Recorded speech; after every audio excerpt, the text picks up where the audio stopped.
नमस्कार दोस्तों, YouTube के नमस्ते जी चैनल पर आपका स्वागत है। आज मैं आपको सुनाने जा रही हूँ एक नई कहानी। तो चलिए शुरू करते हैं। आज सुबह जब मैं बेटे के लिए बादाम छील रही थी, तभी चंद्रकला ने पूछा, दीदी ये बादाम कुछ अलग है ना? मैंने कहा हाँ, ये मामरा बादाम है। याददाश्त के लिए बहुत अच्छे होते हैं और पढ़ने वाले बच्चों के लिए तो बहुत फायदा करते हैं। तुम्हें तो पता ही है, बेटी की IIT की परीक्षा आने वाली है। चंद्रकला ने कहा, हाँ दीदी। चंद्रकला मेरे यहाँ पिछले कई सालों से काम करती है। उसका बेटा मेरे बेटे के साथ ही स्कूल में पढ़ा। उसे गरीब कोटे के अंतर्गत विद्यालय में प्रवेश मिल गया था। वह पढ़ाई में हमेशा अव्वल ही रहा और अब मेरे बेटे के साथ ही IIT की परीक्षा की तैयारी भी कर रहा है। चंद्रकला अक्सर बेटी की पढ़ाई के लिए मेरी मदद लेती रहती है, चाहे स्कूल का कोई काम हो या पढ़ाई से संबंधित कोई सलाह या फिर रुपये पैसे से कोई मदद। परंतु उसकी एक बात है जो मुझे बहुत अच्छी लगती है। वह यह कि वो हमेशा रुपये सही समय पर चुका देती है या फिर अपनी तनख्वाह से कटा देती है। इसलिए उसकी कोई भी मदद करने में मुझे कभी हिचकिचाहट नहीं हुई। बहुत मेहनती और ईमानदार महिला है। यह भी शायद एक कारण है उसके बच्चे के इतना लायक होने का। अगली सुबह जब काम पर आई तो उसने हिचकते हुए मुझसे पूछा, दीदी यह मामरा बादाम बहुत महंगा है क्या? मैंने कहा, हाँ थोड़ा महंगा तो है। क्यों पूछ रही हो? उसने कहा, दीदी मेरे बेटे की भी परीक्षा है, सोच रही हूँ उसके लिए भी मंगा लूँ। दीदी आप मंगवा देंगी ना? पैसे आप मेरी तनख्वाह से काट लेना। मैंने, या फिर यूँ कहूँ एक माँ ने एक दूसरी माँ की तरफ देखते हुए कहा, क्यों नहीं, जरूर मंगवा दूंगी। दोपहर को बैठकर मैं सोच रही थी कि खामखा ही मैंने चंद्रकला के दिमाग में मामरा बादाम वाली बात डाल दी। वह तो माँ है, बच्चे के लिए अच्छे से अच्छा ही चाहेगी, पर मैं तो उसकी आर्थिक स्थिति अच्छी तरह से जानती हूँ। इतनी महंगाई के समय जब मामरा बादाम लाने के लिए मुझे ही अपने महीने के बजट को संभालना पड़ता है, तो उसके लिए तो बहुत महंगा पड़ेगा।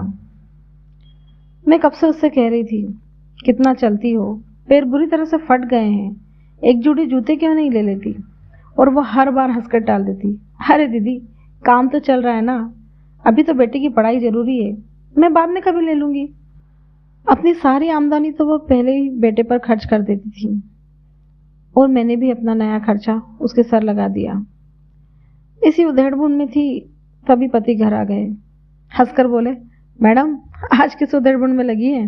मैंने उन्हें पूरा किस्सा सुना दिया। हंसकर बोले, तुम माए भी ना पागल होती हो।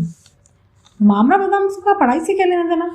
एक तो तुम समझदार हो जो उसे ज्ञान दे दिया, और एक वो समझदार है जो तुम्हारी बात को सच मान बैठी। मैंने कहा, ये सब छोड़ो, अब ये बताओ मैं उसे इतने महंगे बादाम लाकर दूं या नहीं?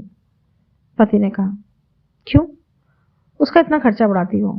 साधारण बादाम लाकर उसे अपनी तरफ से तोहफे में दे दो, वह क्या जाने मामरा बादाम। पति तो ये कहकर चल दिए, पर मुझे अभी भी समझ में नहीं आ रहा था कि क्या किया जाए। शाम को बाजार गई तो 1 किलो मामरा और 1 किलो साधारण बादाम खरीद लिए। मैंने घर के मामरा बादाम खत्म होने ही वाले थे। पति की सलाह को सही मानते हुए सोचा, सुबह साधारण बादाम मामरा कहकर तोहफे में दे दूंगी। अगली सुबह वह चाहती हुई आई और आते ही पूछ लिया, दीदी आप मामरा बादाम ले आई?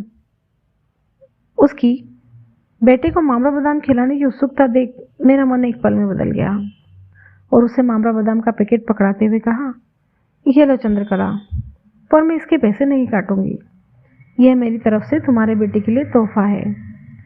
चंद्रकला ने कहा, अरे नहीं दीदी, बहुत महंगे हैं, मैं ऐसे ही नहीं ले सकती। पर मेरे ज्यादा कहने पर वह मान गई और मामरा बादाम के बदले मेरे बेटे को दुनिया जहान की सारी दुआएं दे डाली। पति ये सब देख रहे थे। चंद्रकला के जाने के बाद उन्होंने कहा, क्या हुआ, तुमने तो उसे असली बादाम दे दिए। मैंने कहा, कोई बात नहीं, अपना बेटा तो बचपन से ही मामरा बादाम खा रहा है ना, अगर थोड़े दिन साधारण बादाम खा लेगा तो कोई फर्क नहीं पड़ेगा। पर चंद्रकला कितनी उत्सुक थी अपने बेटे को मामरा बादाम खिलाने के लिए। उस पर उसका ही हक था, मैं उसकी ममता को धोखा नहीं दे सकती थी। IIT की परीक्षा हो चुकी थी और हम दोनों परिणाम का इंतजार कर रहे थे। परिणाम आया तो हम दोनों की खुशी का ठिकाना ही ना था। हम दोनों के ही बेटों ने बहुत अच्छी रैंक हासिल की थी। चंद्रकला खुशी से मेरे हाथ जोड़े हुए बोली, दीदी यह आपके दिए मामरा बादाम के कारण ही हुआ है। और मैंने उससे कहा, यह सब तुम्हारी दी दुआओं से हुआ है। और मेरे पति फिर हंसकर कह रहे थे, सच में तुम माए बिना पागल होती हो। यह सब बच्चों की मेहनत से हुआ है। अगर मामरा बादाम से सब हुआ होता तो सबके सब पास हो गए होते। मगर हम दोनों माए अपने पागलपन में ही खुश थी। धन्यवाद दोस्तों, फिर मिलते हैं एक नई कहानी के साथ। अगर आपको मेरी कहानी पसंद आई हो तो लाइक, शेयर और मेरे चैनल नमस्ते जी को सब्सक्राइब जरूर करें।